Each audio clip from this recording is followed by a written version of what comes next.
de Concepción de San Rafael mañana desde las 7 de la mañana y hasta las 3 de la tarde. Y en los deportes, la selección mayor femenina de fútbol se jugará mañana miércoles su pase a la siguiente ronda de la Copa Oro cuando se enfrente a Canadá en el tercer juego de la fase de grupos a las 5 de la tarde. En una hora más noticias. Noticias cada hora en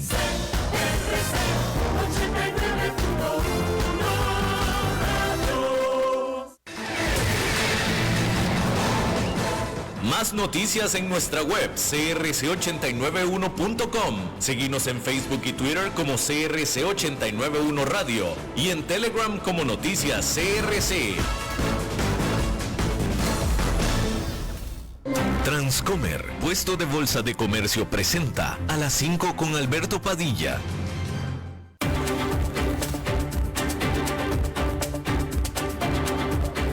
Inicia a las 5 con Alberto Padilla. Un programa diseñado con el objetivo de llevarte diariamente un tema de actualidad, acompañado siempre de reconocidos editorialistas, de lunes a viernes a las 5 de la tarde por CRC 89.1 Radio. A las 5 con Alberto Padilla. From The Economist. Hola, ¿qué tal? Saludos, bienvenidos a esta emisión de A las 5 con su servidor Alberto Padilla. Muchísimas gracias por estarnos acompañando. Gracias por estar ahí. Le mando cálidos saludos desde la señal y las instalaciones de CRC 89.1 Radio en San José, Costa Rica, desde donde estamos transmitiendo hasta el punto, en el tiempo y el espacio en el que usted está escuchando, porque estamos saliendo en diferentes vías simultáneamente, por ejemplo, en Facebook Live, en la página de este programa, A las 5 con Alberto Padilla. Estamos disponibles en el canal de YouTube de este programa. Estamos en podcast, en las diferentes más importantes plataformas para ello, como Spotify, Apple Podcast, Google Podcast y otras 5 importantes más. Aquí en Costa Rica, este programa que sale en vivo en este momento a las 5 de la tarde se repite todos los días a las 10 de la noche aquí en CRC 89.1 Radio. En esta ocasión me acompaña, tratando de controlar los incontrolables, el señor David Guerrero y la producción general de este programa, siempre poderosa desde Colombia, a cargo del señor Mauricio Sandoval. Déjeme comenzar informándole respecto de la entrevista que tuvimos en el programa anterior, en el programa del lunes, con respecto a las afectaciones al sistema de carga y de logística del mundo por la situación en el Mar Rojo y también en el Canal de Panamá, más concretamente a lo que corresponde a este lado del planeta. Déjeme informarle que la línea naviera más grande del mundo, la Maersk, informó este martes a sus clientes en un comunicado que debían prepararse para que las perturbaciones en el Mar Rojo se prolonguen hasta la segunda mitad del año y prever tiempos de tránsito más largos en la planificación de su cadena de suministro. Esto en el caso particular del Mar Rojo, como estábamos hablando en la entrevista de ayer, se refiere y afecta muy particularmente a el comercio entre Asia, es decir, entre China y Europa, básicamente y primordialmente. Y Maersk, que es europea, precisamente está informándole de eso a sus clientes. Así es que, bueno, pues ahí tiene usted ese asunto.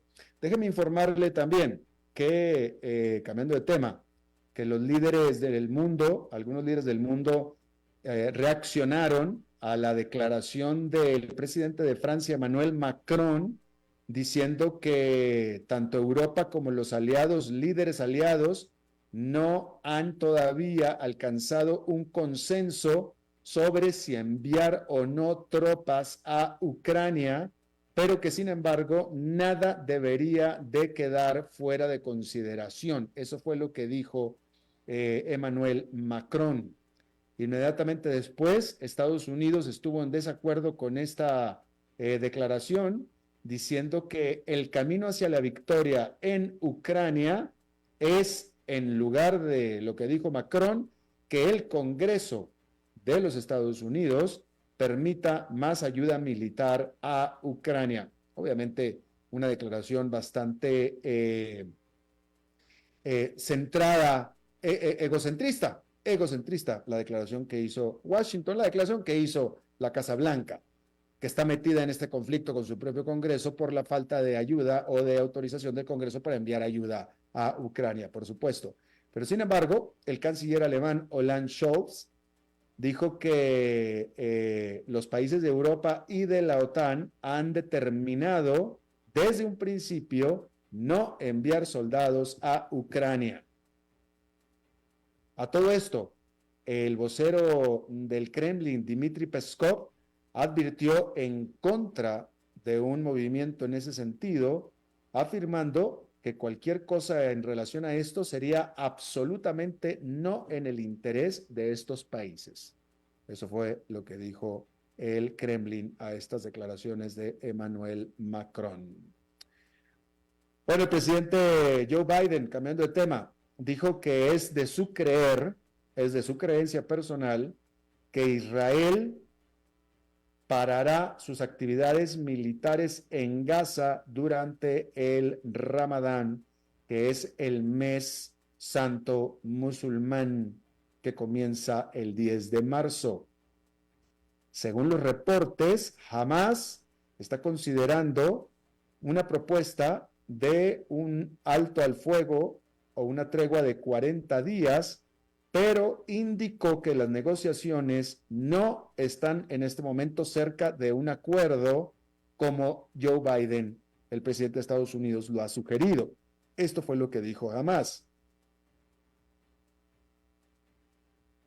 Este eventual acuerdo incluiría la liberación de 40 rehenes israelíes a cambio de 400 prisioneros palestinos, de acuerdo a lo que informa la agencia Reuters.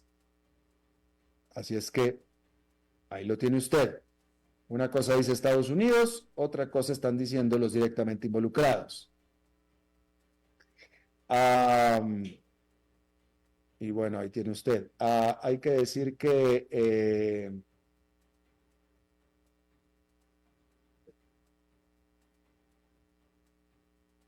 déjeme informarle que la Unión Europea, ahí el Parlamento de la Unión Europea votó para aprobar una iniciativa de ley de conservación ambiental. Esta iniciativa de ley indica que los países de la Unión Europea deben de restaurar el 20% de la tierra y del mar o de las áreas terrestres y marinas para el 2030. Deben de restaurar o de recuperar el 20% de la tierra y del área marina para el año 2030. Los agricultores europeos han estado protestando en contra de las iniciativas verdes europeas durante las últimas semanas. De aquí le hemos informado que los agricultores han estado bloqueando caminos y vías de ferrocarril, entre otras iniciativas más, porque los agricultores europeos están enojados porque dicen que estas iniciativas gubernamentales verdes les limita a ellos el uso de químicos como fertilizantes y les pone techo a las emisiones de gases de efecto invernadero, lo que les afecta de manera adversa sus modos de vida. Estas emisiones de gases de invernadero incluyen el excremento de las vacas, por ejemplo. Y entonces, esta vocación verde de la Unión Europea,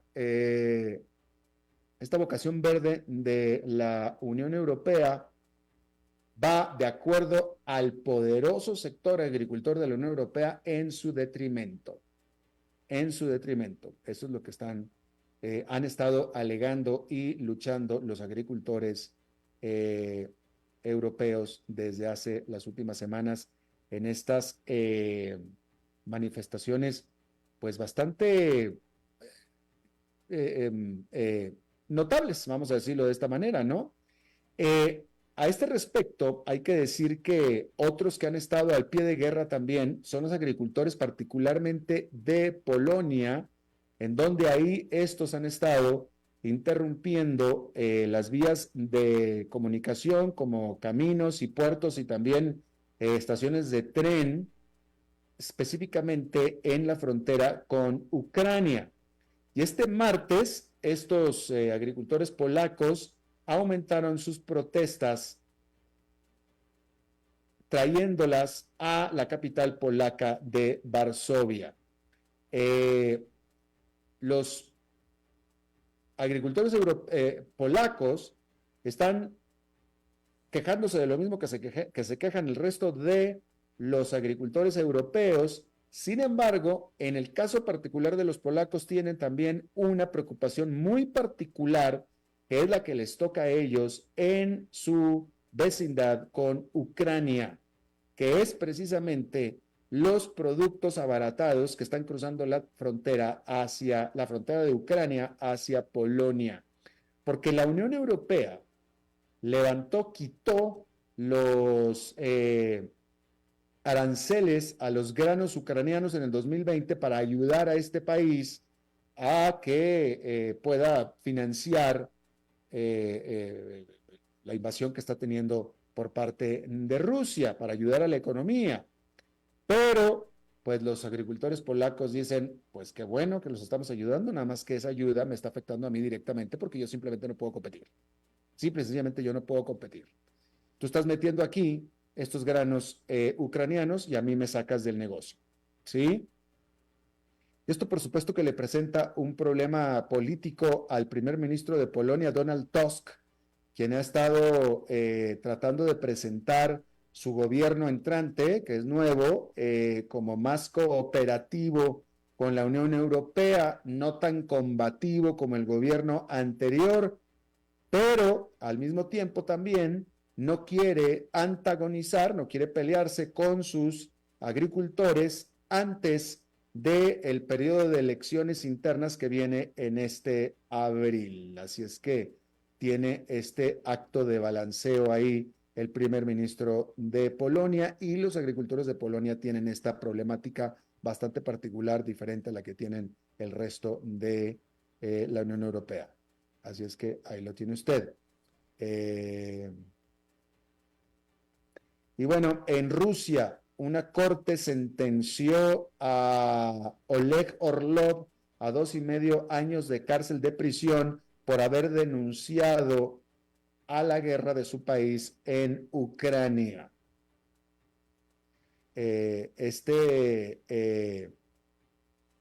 Activista de los derechos humanos y que es el co-líder o cofundador del Centro Memorial para los Derechos Humanos, el cual compartió el Premio Nobel de la Paz en el 2022,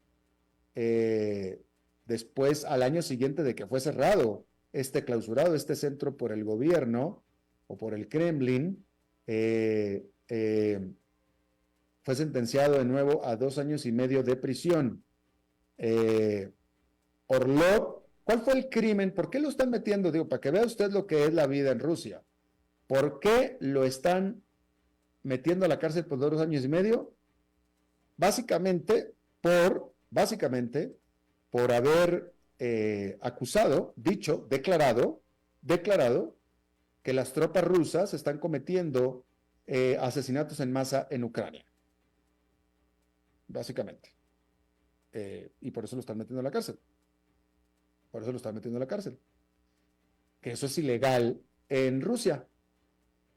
Para que vea usted lo que es la vida en Rusia. Y básicamente es lo mismo que hizo Navalny también. Simplemente ser opositor al gobierno. Simplemente criticar al gobierno. Simplemente denunciar actos de corrupción. Y eso es ilegal en Rusia. Y aparte te cuesta la vida, como en el caso de Navalny. Aparte te cuesta la vida. Así es que, bueno, pues otro opositor ruso más que va a la cárcel.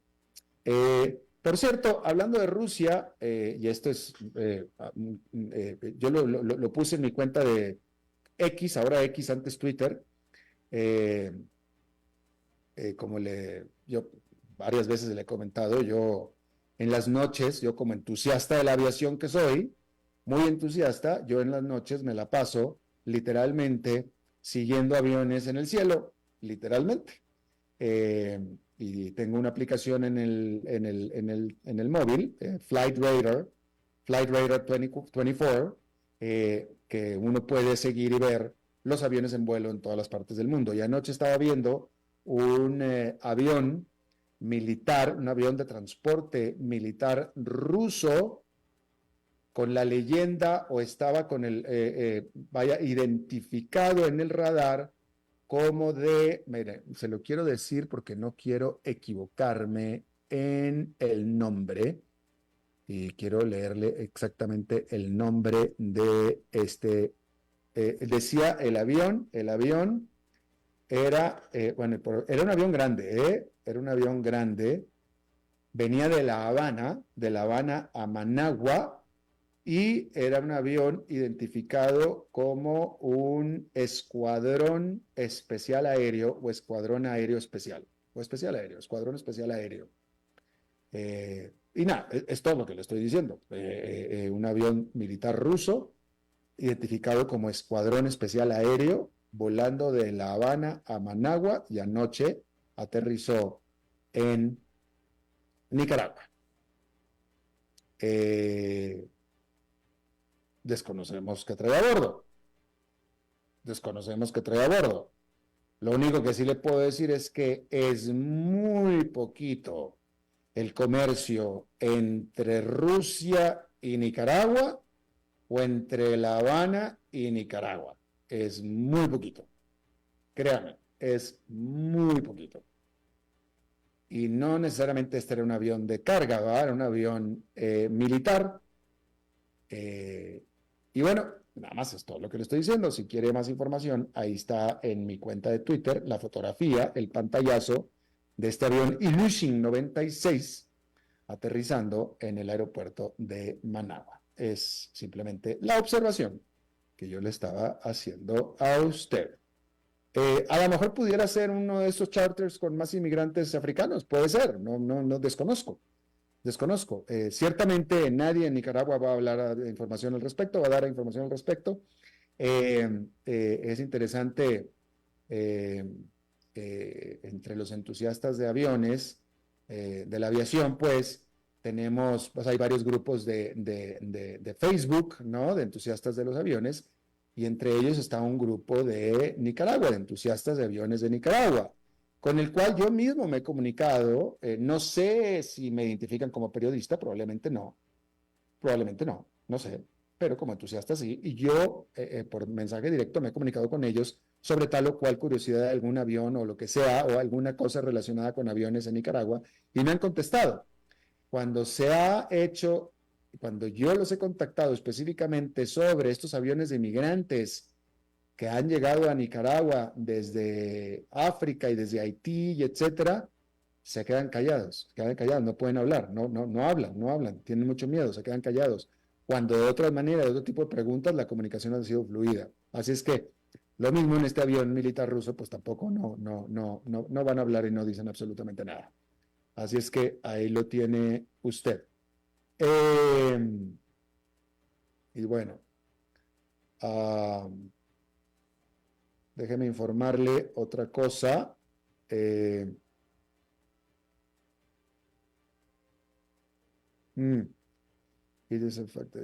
Ok. Mire este dato que estaba leyendo yo ayer en un medio bastante serio, y de hecho, bueno, el medio donde lo oí es bastante serio y quería darle este dato. La semana pasada estaba teniendo yo una entrevista acerca de la situación en Israel. ¿Se acuerda la semana pasada? Con esta, bueno, en fin, que hemos seguido mucho acerca de la situación en Israel y en Gaza, ¿no?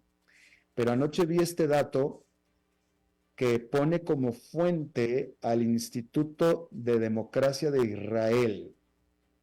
de Israel Democracy Institute, y yo lo vi el dato en el noticiero de PBS NewsHour de PBS en los Estados Unidos. Y el dato es que el 65, escuche esto, el 65%, es decir, una gran mayoría de la gente judía en Israel, estaba hablando de los ciudadanos, el 65% de los judíos en Israel piensan que una lucha férrea o una lucha intensa y tener al ejército israelí luchando intensamente en Gaza para liberar a los rehenes es la mejor manera de traerlos de vuelta a casa. Y esto viene en relación a la pregunta que yo hacía a nuestra entrevistada la semana pasada acerca de el apoyo que tenía Benjamin Netanyahu dentro de Israel, del propio pueblo israelí, hacia lo que está haciendo dentro de Gaza. Y la entrevistada de la semana pasada me decía que sí, que era de su creencia que la gente judía en Israel estaba apoyando a Benjamin Netanyahu.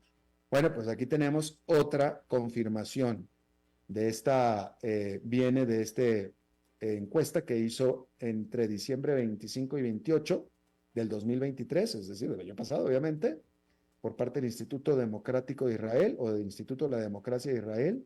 El 65% de los judíos en Israel piensan que una lucha férrea y tener a los ejércitos de Israel dentro de Gaza para liberar a los rehenes es la mejor manera de traerlos de vuelta a casa. Así es que, pues ahí lo tiene usted. Hay otra indicación más. Quiero leerle esta nota que también estaba yo, esta es una nota que leí en el diario USA Today de los Estados Unidos la semana pasada, acerca de cómo, de nuevo, esta es una nota del USA Today, de este diario estadounidense, pero es una nota acerca de cómo los carteles mexicanos de la droga los carteles mexicanos de la droga en México han estado metiéndose a hacer fraude por medio telefónico con las reventas de tiempos compartidos. Y esto tiene relación, y creo que se lo comenté aquí hace unos meses, no sé si usted se enteró de esta noticia, creo que aquí lo comentamos, si mal no recuerdo, ciertamente leí la noticia y me atribuló muchísimo, de este grupo de muchachos en Jalisco, en Guadalajara, de este grupo de muchachos empleados todos de una centro de llamadas telefónicas, un call center, literalmente un call center. Este grupo de muchachos, eran varios, eran entre 4, 5, 6, 7 muchachos todos, y fueron asesinados, fueron secuestrados en grupo y asesinados. Y bueno, este reportaje del USA Today hace relación a ese evento, porque resulta que, como un negocio aparte de los traficantes de droga en México, se han metido a establecer call centers para aprovecharse y hacer fraude con la gran cantidad de gente que está tratando de revender sus tiempos compartidos. Y es fraude. Básicamente están timando a la gente que está buscando revender sus tiempos compartidos. Ahora, ¿cómo? El reportaje no lo dice, cómo estas empresas, bueno, evidentemente existen bases de datos, claramente, bueno, o sea, ¿cómo es que saben ellos que hay gente que está revendiendo su tiempo compartido? Bueno, pues supongo que debe ser información pública, supongo, ¿no? Esto, se lo estoy diciendo, esto es un preámbulo simplemente para decirle que esta es otra razón más tan solo, nada más es una razón más tan solo, de por qué no comprar tiempos compartidos, que esto es de lo que se trata este comentario que yo le estoy haciendo a usted. Realmente no hay ninguna razón válida desde ningún punto de vista, mucho menos financiera, por supuesto, mucho menos financiera, para que usted compre un tiempo compartido. Los tiempos compartidos realmente no funcionan, no tienen ninguna razón de ser. No son ilegales, pero son muy mal negocio para quien los compra. Son tremendamente mal negocio. Y qué pena con la gran cantidad de gente que se dedica a vender tiempos compartidos. Mis respetos, son tremendos vendedores. Me atrevo a decir que es una industria bastante honorable. No están cometiendo nada de ilegalidad, ni mucho menos, para nada, pero realmente le están vendiendo a usted un sueño. No hay una razón válida para comprar un tiempo compartido para nada. El día que usted quiera salir de vacaciones, ese día se mete a buscar un buen descuento en algún hotel, en alguna playa que usted quiera, y se va. Y vaya a tomarse todas las vacaciones que usted quiera o no, al final usted va a pagar menos que lo que estuviera pagando en un tiempo compartido. Es que no caiga usted en las garras de un vendedor de tiempo compartido, porque no hay ninguna razón desde el punto de vista financiero económico para comprar un tiempo compartido. ¿Por qué le digo esto? Porque ahí están las miles de personas que después de que compran un tiempo compartido, al par de años, 3, 4, 5, 6, 7 años, ya no quieren más tener su tiempo compartido y buscan revenderlo. Y es donde caen en las garras, en este caso, de las bandas de narcotraficantes mexicanos, en la reventa. Que ese es otro punto, ¿no? Pero el punto de fondo es que es tan grande el mercado de reventa de tiempo compartido que, mire, o sea, imagínese cómo esté de grande el mercado de segunda mano de tiempos compartidos que se están metiendo las mafias. No se están metiendo en la primera mano, se están metiendo en la segunda. Porque el mercado es más grande en la segunda. Y porque un gran porcentaje de quien compra un tiempo compartido se arrepiente y ya no sabe qué hacer. Y cuando quiere hacer algo ya no puede hacer absolutamente nada porque están totalmente amarrados y no pueden hacer absolutamente nada. Así es que cuando a usted le caiga una invitación para ir a visitar gratis, a cambio de que usted tome un tour y un recorrido y le expliquen lo de los tiempos compartidos, no caiga, no vaya, no lo haga. No lo haga. Y si llega usted a caer en manos de alguien que le está vendiendo un tiempo compartido, que no lo va a soltar, porque una vez que usted caiga, una vez que usted se sienta ahí, ya no lo van a soltar. Ya no lo van a soltar. Cuando le pregunten, ¿usted tiene tarjeta de crédito? Usted diga, no, no tengo. No tengo. Y tampoco tengo dinero. Yo no tengo tarjeta de crédito, no tengo dinero. Mientras ellos sepan que usted tiene tarjeta de crédito, usted tiene dinero. Usted diga, no tengo tarjeta de crédito, punto, no tengo. No se le ocurre decir, no las uso. No tengo. Esa es la clave. ¿Cómo se puede usted quitar a un vendedor de una tiempo compartido? No tengo tarjeta de crédito. A ellos lo único que les importa es que usted tenga tarjeta de crédito. No importa si usted no tiene trabajo, no tiene salario. Con que tenga tarjeta de crédito le puede vender el tiempo compartido. Entonces, no tengo, punto, se acabó. No tengo. Y ya, listo. Y ahí lo tiene usted. De nuevo, no existiría este negocio del narcotráfico mexicano si no hubiera una gran cantidad de gente arrepentida de haber comprado tiempo compartido. Vamos a hacer una pausa y regresamos con nuestra entrevista de hoy.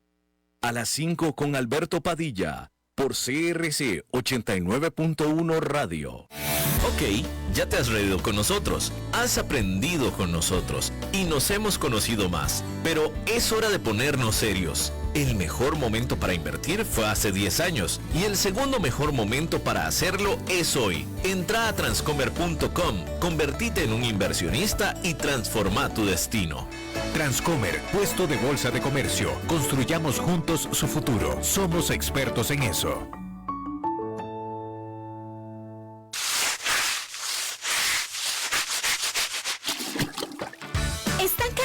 de limpiar tanto el piso de su casa. No sufran más. Cambien esta cerámica con porcelanatos pulidos antibacteriales y súper fáciles de limpiar. En Porcerámica, número 1 en porcelanatos.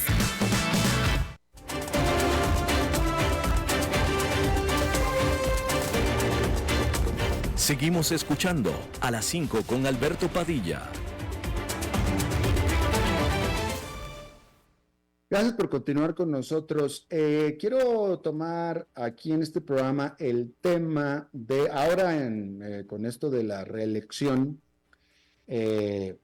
ilegal, pues hay que decirlo, digo, de qué pena, pero hay que decirlo, una reelección ilegal, fue una reelección ilegal, pero en fin, popular pero ilegal, de Nayib Bukele en El Salvador, producto popular, producto de su gran éxito en la seguridad en El Salvador, que lo hemos documentado.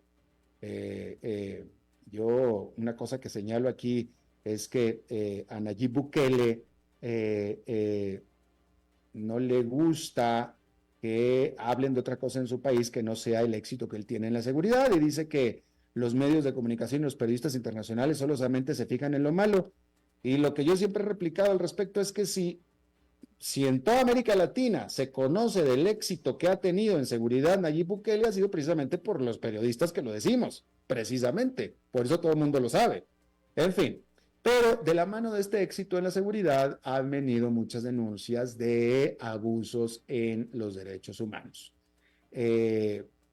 Lo cual, en principio, a mí me parecería un poquito lógico porque, a ver, si estás reforzando o aplicando más la ley, pues más gente estás arrestando y metiendo a la cárcel, que es lo que está sucediendo en El Salvador. Bueno, pues entonces también te aumenta, y debería de ser conmesuradamente, los errores, o por no decir los derechos a los derechos, las violaciones a los derechos humanos, ¿no? Entonces digo, me parece normal que hubiera o que haya una proporción igual a la efectividad en el combate al crimen con errores en la aplicación al combate al crimen, ¿no? Entonces, en búsqueda de estos datos es que di yo con esta ONG en pro de los derechos humanos basadas en El Salvador, que me recomendaron mucho. Yo di con ella y después la investigué y me dieron el sello de aprobación de un organismo serio, y entonces los busqué, y yo le agradezco muchísimo que me hayan puesto a Fátima Pacas. Ella es jefa del programa de educación en derechos humanos de la ONG Cristosal en El Salvador. Fátima, muchísimas gracias por estar con nosotros. Muy buenas tardes, muchísimas gracias a ustedes por la oportunidad. Gracias, Fátima. Tú estás basada en El Salvador, ¿cierto? Cristosal es una organización que tiene sede en El Salvador, en Honduras y en Guatemala, es decir, tenemos presencia y trabajo a favor de los derechos humanos en los 3 países, pero la sede en la que yo me encuentro es en El Salvador. Muy bien, muy bien, muy bien. Pregunta que no es básica, no es importante, pero creo que pone buen contexto. ¿Tú eres salvadoreña? Sí. Muy bien. He nacido y crecido acá. Muy bien, excelente, amante de las pupusas, igual que yo. Así Oye, es. Fátima, entonces, una cosa que es indiscutible, estarás de acuerdo, es en el éxito en el combate a la inseguridad que ha tenido el presidente Nayib Bukele. Eso es correcto, ¿no es cierto? Bueno, pues yo creo que es indiscutible la necesidad que tenía la población salvadoreña de buscar seguridad, una seguridad que tiene muchísimos años y que viene de ciclos de violencia que en el país detonaron desde antes del conflicto armado, con violaciones de derechos humanos en conflicto armado y post-conflicto armado. Absolutamente. Entonces, pero déjame te lo pregunto, lo planteo de otra manera. ¿Es cierto que El Salvador es más seguro, la población está más tranquila y más segura desde que Nayib Bukele llegó al poder?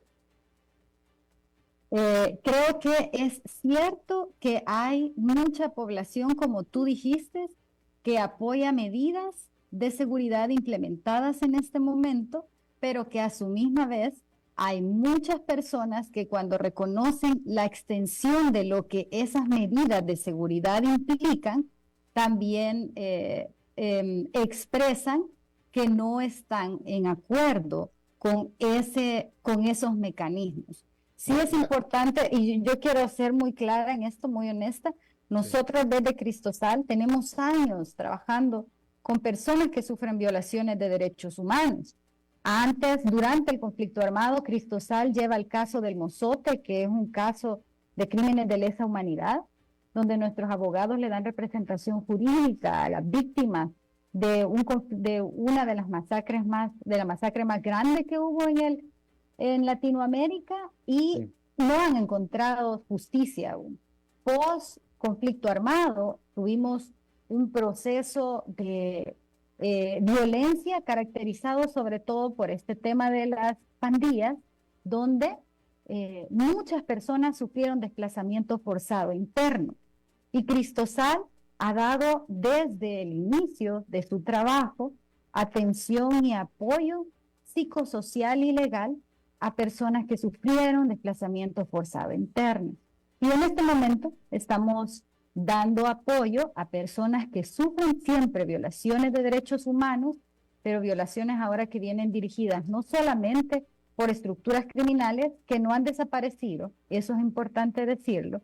Hay estructuras que siguen y que no es una idea de Cristosal, lo ha dicho el mismo ministro de Seguridad, pero también violaciones de derechos humanos que vienen dirigidas por el mismo Estado.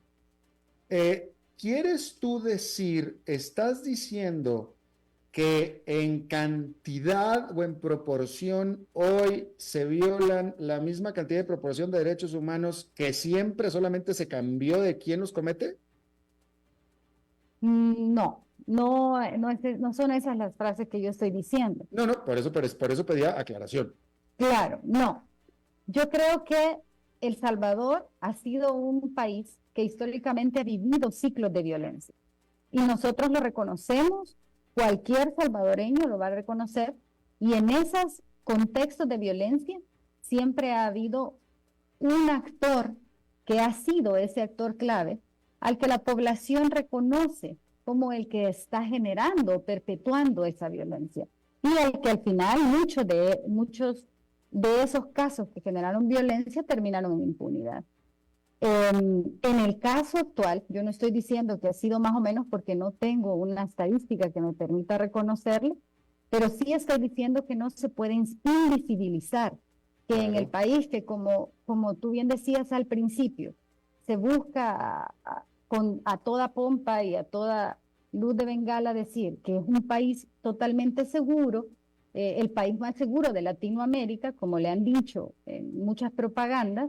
Es un país donde nosotros reconocemos que hay en este momento detenciones arbitrarias, vulneraciones a los derechos, inclusive al derecho a la vida. Se habla de que en El Salvador no hay asesinatos desde hace tantos días, cuando nosotros hemos registrado como Cristosal, al menos esta organización, más de 244 muertes, y la mayoría de ellas muertes violentas dentro de los centros penitenciarios. Bien, hablemos de eso porque precisamente eso era el contexto que yo quería darle a esta entrevista. A ver, me parece a mí que aquí lo podemos poner en dos partes. Uno es, si todos los que el gobierno está metiendo a la cárcel son pandilleros, eso es por un lado. Y dos, ¿cuáles son las condiciones de los que ya están en la cárcel dentro de la cárcel? Entonces, la primera pregunta es, ¿qué tan pernicioso, importante, grande es el segmento de los que el gobierno está persiguiendo y metiendo a la cárcel o arrestando, que son falsos positivos, digámoslo así, que no son pandilleros y que no son gente que estaba cometiendo delitos? Bueno, nosotros desde Cristosal hacemos un acompañamiento en temas y desde mi área particularmente, de educación en derechos humanos. Y dentro de estos espacios nosotros hemos visitado todo el año 2023 comunidades y organizaciones de base que tienen liderazgos comunitarios. Y hemos recibido dentro de muchos de nuestros procesos de formación, que forman parte, como en cualquier país, donde se promueva la educación, de una educación en derechos humanos fundamentada en la idea de que las personas conozcan cuáles son los mecanismos de protección de derechos humanos, hemos recibido muchas personas, familiares, que nos cuentan de que son víctimas de detenciones arbitrarias. Esto es un espacio específico que son espacios de reunión comunitaria. Ahora, Cristosal también tiene un sistema de denuncias, y dentro del sistema de denuncias de Cristosal, nosotros hemos documentado al menos 3.500 detenciones arbitrarias donde se le da un seguimiento a nivel jurídico, y son personas estas que nosotros de manera documental reconocemos que tienen elementos comprobatorios de que no son personas que han cometido un delito. Ahora, esto es bien importante porque el gobierno de El Salvador aceptó a través del presidente de la República que al menos han liberado al menos a 7,000 personas de las 70,000 que han encarcelado en casi 2 años. 70,000 personas, estamos hablando de un porcentaje poblacional bastante elevado para un país que tiene una población de 6-7 millones. Entonces, sí, adelante. No, bueno, yo más bien estaba fijándome en la otra estadística, que de los 70,000, 7,000 los liberaron, es decir, el 10%. Sí, perdón, sí, solamente eso me gustaría también retomar. Esas personas liberadas no es que estén totalmente libres de un proceso acusatorio, porque únicamente tienen una medida sustitutiva. La mayoría de ellas siguen en un proceso jurídico que les tiene que decantar eventualmente en una condena final. Y también es importante retomar que de estos 70,000 personas, de las 70,000 personas, la mayoría han seguido un proceso jurídico bastante arbitrario, porque son personas que no han tenido, hasta este momento, muchísimas de ellas, no han tenido una condena. Son personas que gracias a todos los cambios legislativos en las leyes penales que se han generado a través de la Asamblea Legislativa, pueden pasar en la cárcel hasta 2 años sin una sentencia. Claro. Ahora, una pregunta, y que me parece que es muy importante puntualizarlo, sobre todo en esta región de Centroamérica y de Latinoamérica, donde hemos tenido regímenes autoritarios y totalitarios totalmente brutales y asesinos, ¿no? Del mismo El Salvador, tú lo acabas de hablar, vaya, si hay una región que conoce muertos por antagonismos con el gobierno y con el régimen, pues es Centroamérica, pero también toda Latinoamérica. Por lo que conocemos, y esta es la pregunta, por lo que conocemos, no hay reportes, no estamos hablando de un régimen que sea famoso por ejecuciones extrajudiciales, asesinatos, no es represivo en el sentido de desaparecer gente, no estamos hablando de ese tipo, no parece que sea la información que sale de este régimen en particular, solamente de detenciones y que los meten en la cárcel, ¿cierto? A partir de las investigaciones hechas con Cristosal, con fuentes fidedignas, con casos de víctimas que han acudido a nuestro sistema de protección, nosotros sí hemos identificado hallazgos de muertes bajo custodia del Estado que de hecho sí implican una serie de delitos perpetrados por el mismo Estado, donde estamos hablando de patrones de muerte que van por casos de tortura, tratos crueles e inhumanos. Se han documentado fotografías de cadáveres con laceraciones, con hematomas, con estrangulamientos, algunos reportes mismos de las instituciones pertinentes en el país, que específicamente es el Instituto de Medicina Legal, han consignado muertes que físicamente el cuerpo demuestra otras características y no la consignación de muerte que le han dado en términos institucionales. Por ejemplo, y voy a dar un ejemplo bien sencillo. Que supongo que en términos institucionales dicen que es una riña interna entre presos. Han dicho, por ejemplo, que la causa de muerte es asfixia o inmersión y tiene físicamente otro tipo de características o patrones de torturas, de tratos inhumanos. Por ejemplo, un joven de 23 años que nosotros hemos documentado, que falleció el 18 de abril de 2022 y quien no tenía condena, era una persona que por legislación, bueno, no ha sido condenado y no era culpable, una persona hasta ese momento, una persona inocente, falleció y el cadáver presentaba señales de golpes en varias partes del cuerpo, quebraduras en pies y manos, llagas en espalda, y evidenciaba señales de tortura. Y el cadáver fue entregado a la familia diciendo que tenía que permanecer cerrado el ataúd, mientras el Instituto de Medicina Legal determinaba que se trató de una muerte súbita, cuando las características físicas del cadáver mostraban a un joven de 23 años con otro tipo de evidencias. Las autoridades dijeron que era una muerte súbita. Correcto.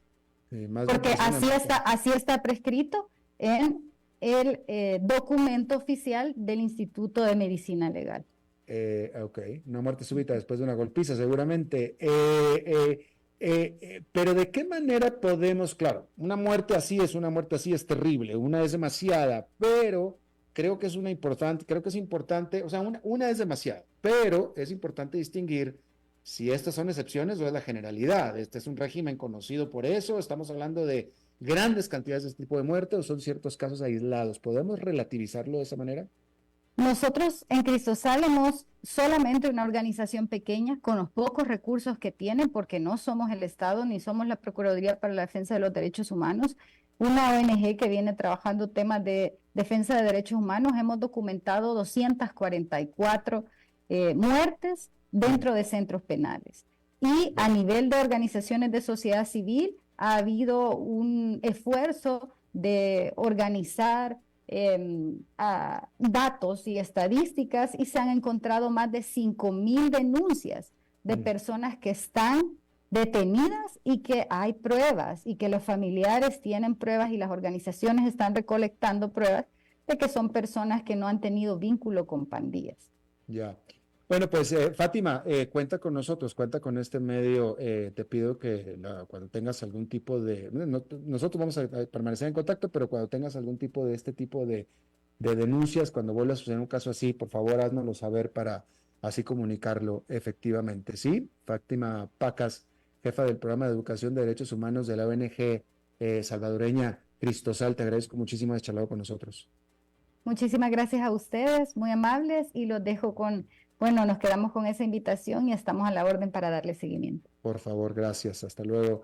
Bien, siendo martes, vamos a pasar rápidamente al segmento de nuestro buen amigo Fernando Francia. ¿Cómo estás, Fernando? ¿Qué tal? ¿Cómo te va? Qué gusto saludarte, Alberto. Vaya tema complejo el que tocaste hoy en esta entrevista, realmente bien difícil, una muy interesante perspectiva de buscar que no se extralimite, ¿verdad? Esa búsqueda de delincuentes y que encuentren delincuentes en donde no los hay, ¿no? Pero qué tema difícil cuando tanta gente quiere realmente vivir con mayor seguridad en toda América Latina, ¿no? Entonces ahí está una paradoja tremenda. Tremendísima la paradoja, porque efectivamente, o sea, si hay un problema que tenemos los latinoamericanos y queremos resolver, es la seguridad. Así es que todo el mundo nos sentimos relacionados con eso. Pero a mí en lo personal, Fernando, no deja de darme paralelismos leyendo la historia, lo que pasó con Hitler, ¿no? Hitler también estaba básicamente desde la perspectiva de su grupo atendiendo problemas de seguridad, persiguiendo a un grupo en específico, y mira lo que resultó en la historia. Y perdónenme, pero no estoy siendo exagerado en hacerle la comparación. Yo creo que no está siendo exagerado, simplemente, pero hay un problema que no conozco, el año 33 en la Alemania de aquel entonces, que si había un grupo como el de las maras de la actualidad de El Salvador y Honduras, ¿verdad? Porque ahí es donde donde se complica y donde para mí me cuesta tener una respuesta si me la preguntaras, no te respondería, porque habría que entender, vivir allá con ese nivel de violencia organizado, si ese nivel de violencia organizado se desmonta y se elimina como supuestamente se ha hecho, como pareciera que se ha hecho, la gente va a estar contenta y vos estarías contento si estás allá y ya no te cobran el peaje y ya no te matan a tus hijos y ya no te... ¿Verdad? Entonces dirías, bueno, hay ese grupo organizado tan fuerte que en los últimos 20, 40 años ha dominado la realidad absoluta de un país.